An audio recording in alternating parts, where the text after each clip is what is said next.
विद्यार्थी मित्र, निर्देशक भूमिती हे प्रकरण सोडवण्यासाठी आपल्याला मी सांगितलं 7 सूत्रांचा वापर करायचा. अंतराचे सूत्र, आरंभ बिंदू पासूनचे सूत्र, मध्यबिंदूच्या निर्देशक काढण्याचे सूत्र,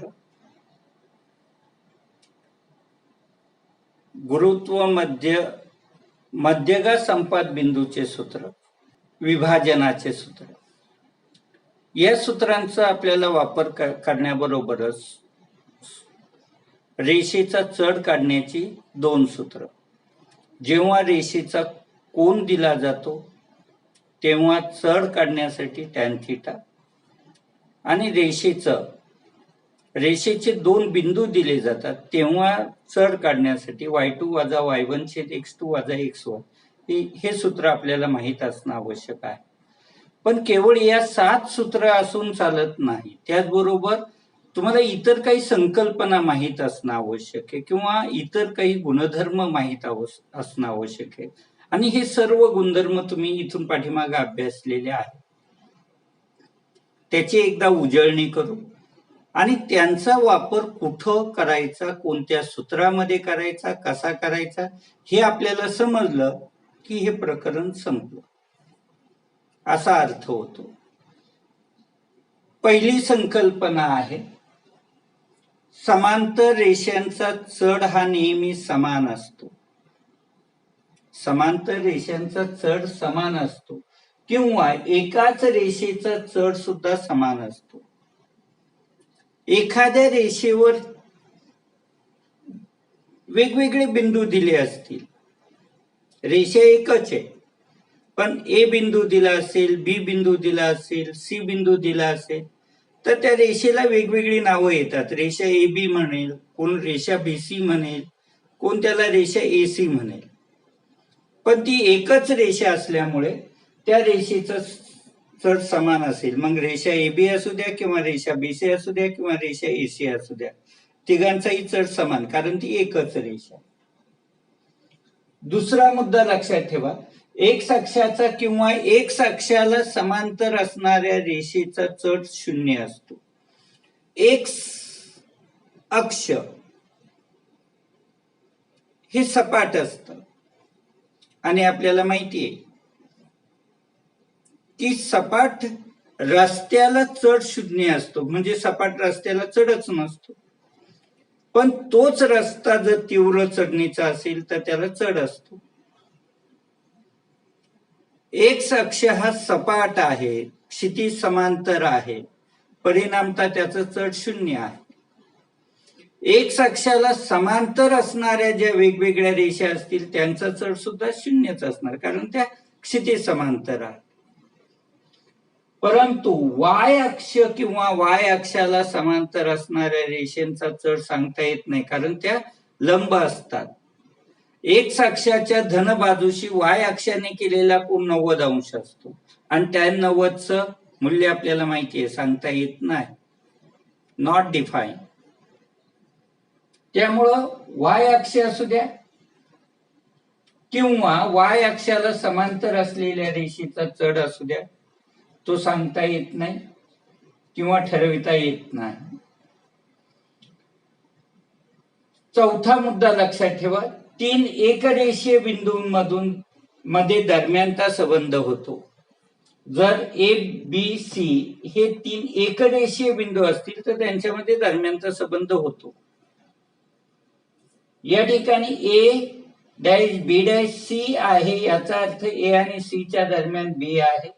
ए बी सी तीनही एकरेषीय आहेत, म्हणून एबीचं अंतर अधिक बीसीचं अंतर हे एसीच्या अंतरा एवढं होतं. आपल्याला जर 3 बिंदू दिले असतील आणि 3 बिंदूंमध्ये 3 बिंदू एकरेषीय आहेत की नाही हे विचारलं असेल तर या 2 लहान अंतरांची बेरीज करायची. एबीचं अंतर काढा, बीसीचं अंतर काढा, त्या अंतरांची बेरीज करा. ती जर एसीच्या अंतरा एवढी आली तर ते 3 बिंदू एकरेषीय आहेत, अन्यथा ते 3 बिंदू एकरेषीय नाही. दिलेल्या रेषांचा एक बिंदू सामायिक असेल आणि त्या रेषांचा चढ समान असेल तर त्यावेळेस ठरवायचं त्या रेषा भिन्न नाही तर एकच रेषा. उदाहरणार्थ सांगायचं झालं तर रेषा ए बी, या ठिकाणी मी एक रेषा काढतो. ए बी आणि सी. रेषा ए बी आणि रेषा बी सी यांचा बी बिंदू सामायिक आहे आणि ए बी चा चढ आणि बी सी चा चढ समान आहे, याचा अर्थ ती वेगळी रेषा नाहीये, एकच रेषा आहे. पण जर रेषा बी सी अशी जात असेल, सी बिंदू इथं आहे, रेषा ए बी चा चढ आणि रेषा बी सी चा चढ भिन्न आहे, याचा अर्थ ती रेषा एक नाही, म्हणजे बिंदू ए बी सी हे एक रेषीय नाही असा त्याचा अर्थ होतो. चढ समान असेल तर ते बिंदू एकरेषीय असतात, अन्यथा ते बिंदू एकरेषीय नाही. हा मुद्दा या ठिकाणी लक्षात ठेवायचा. यानंतर 6वा जो भाग आहे तो चौकोनाच्या संबंधांचा आहे. इथं लक्षात ठेवा, चौकोनाचे गुणधर्म लक्षात ठेवायचे, पण ते कशा संबंधी लक्षात ठेवायचे तर बाजू संबंधी आणि कर्णासंबंधी गुणधर्म लक्षात ठेवा. कारण इथं आपल्याला कोणाचा मापावरून चौकोनाचा प्रकार सांगण्याची गरज नाही. आपल्याला बाजूवरून किंवा कर्णावरूनच चौकोनाचा प्रकार सांगावा लागतो किंवा त्या चौकोनावरून गणित सोडवावं लागतं. म्हणून या ठिकाणी चौकोनाच्या बाजू आणि कर्णासंबंधीचे गुणधर्म आपल्याला माहीत असणं आवश्यक आहे. त्यातला ए भाग किंवा पहिला प्रकार येतो तो समांतरभुज चौकोन. समांतरभुज चौकोनाचे दोन गुणधर्म आपल्याला माहित असले पाहिजे. बाजू संबंधीचे, समांतरभुज चौकोनाच्या समोरासमोरील बाजू या समांतर असतात म्हणून तर तो समांतरभुज चौकोन. दुसरं, समोरासमोरील बाजू या एकरूप पण असतात. हे दोन बाजू संबंधीचे गुणधर्म माहित असले पाहिजे. जर तुम्हाला चौकोनाच्या चारही शिरोबिंदू दिले असतील आणि त्या चार शिरोबिंदूवरून तुम्हाला सांगितलं असेल तो चौकोन समांतरभुज चौकोन आहे की नाही ते सिद्ध करा. अशा वेळेस आपण समोरासमोरील बाजूंचे चढ काढू शकतो. जर ते चढ समान असेल तर तो समांतरभुज चौकोन, जर चढ समान नसेल तर समांतरभुज चौकोन होणार नाही, कारण समोरासमोरील बाजू समांतर नसणार.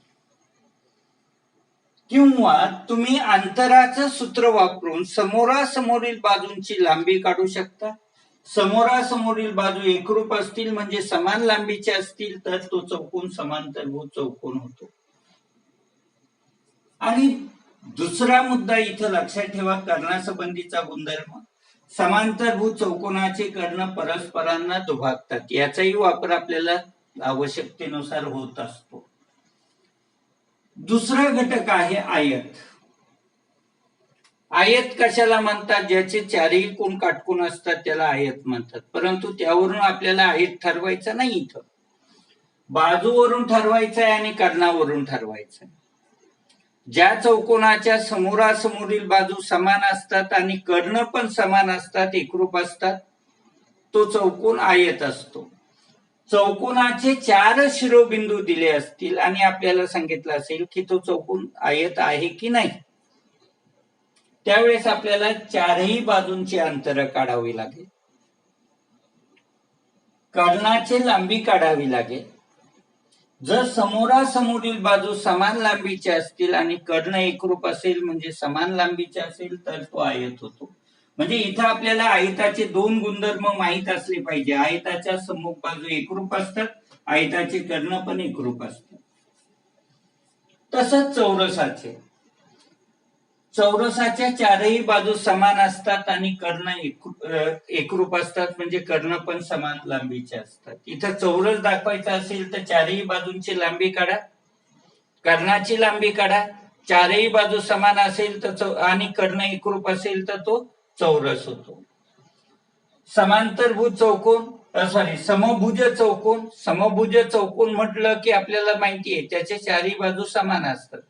मग चौकोनाच्या केवळ 4 बाजू समान असतील तर तो चौकोन समभुज चौकोन. तिथं कर्णासंबंधीचा गुणधर्म काही पाहण्याची गरज नाहीये. समलंब चौकोनाच्या बाबत इथं गुणधर्म लक्षात असला पाहिजे की ज्या चौकोनाच्या समोरासमोरील बाजूंची एक जोडी समांतर असते आणि दुसरी जोडी असमांतर असते त्याला आपण समलंब चौकोन म्हणतो. मग समोरासमोरील बाजूंची एक जोडी समांतर दाखवता आली आणि ती दाखवण्यासाठी आपण चढ या संकल्पनेचा वापर करणार.